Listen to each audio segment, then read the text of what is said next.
If you've done your research into the imminent magnetic pole shift, then you're probably aware of the South Atlantic Magnetic Anomaly. For those of you that are new to this subject area, I will explain what this is. The South Atlantic Magnetic Anomaly is a region of weakened magnetic field over the South Atlantic Ocean. This is an area where Earth's inner Van Allen radiation belts come closest to the Earth's surface, dipping down to an altitude of about 200 kilometers. This weakened area leads to an increased flux of energetic solar particles in this region, which exposes orbiting satellites, including the International Space Station, to higher than usual levels of radiation. The Van Allen radiation belts stem from the Earth's poles and are symmetric along the Earth's magnetic axis at an angle of approximately 11%. The Van Allen belts stop our planet from being vaporized by the sun's powerful radiation. Without these belts, which form our protective magnetosphere, Earth would be similar to Mars, which does not have a protective magnetosphere anymore. Water, plants, animals, 99.9% of life on the Earth's surface would burn, boil, and end up evaporating into space without a protective magnetosphere. It's kind of important. Since the South Atlantic Anomaly was discovered in 1958, it's been moving, drifting slowly westwards at a speed of about 0.3% per year. What's more, it's splitting into two. Having one area of limited electromagnetic protection is bad enough. Currently, all of the Earth's satellites and telescopes have to be turned off when they pass over the South Atlantic Anomaly. If they don't, their circuits malfunction.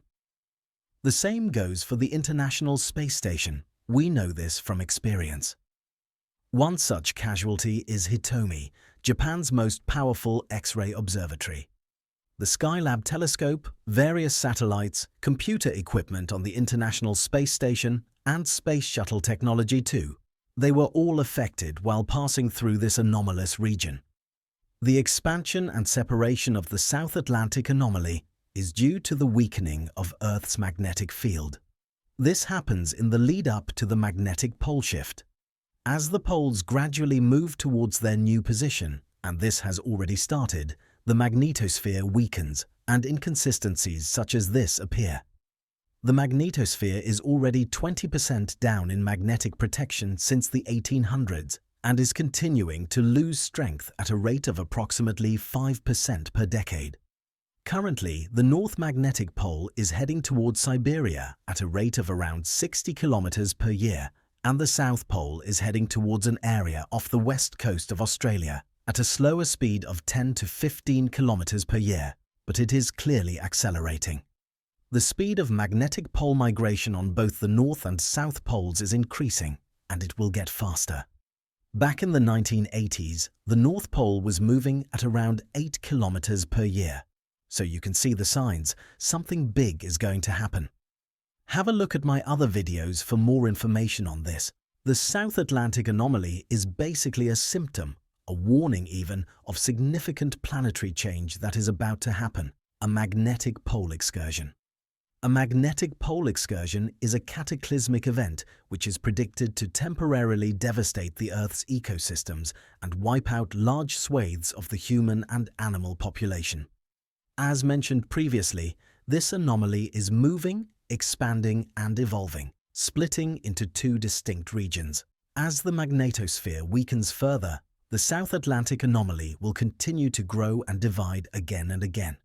More and more magnetic anomalies are likely to appear. We will inevitably lose more and more satellites, as well as power grids and technology on Earth. At the point when the poles finally shift to their new location, the protection from the magnetosphere will be reduced significantly for many years, potentially with up to 30% of its current protection, and with multiple small, weaker magnetic poles popping up all over the place while the dominant poles take time to re-establish themselves in their new location. So what does this mean? Basically, enjoy the technology we have now because it's all on borrowed time. You might also want to start planning that off-grid, underground bunker too. Radiation will be a significant issue. As many people studying in this area keep saying, do the homework. The time frame for the next magnetic pole excursion is generally accepted to be between 2030 and 2050. This should hopefully be enough time to make a survival plan.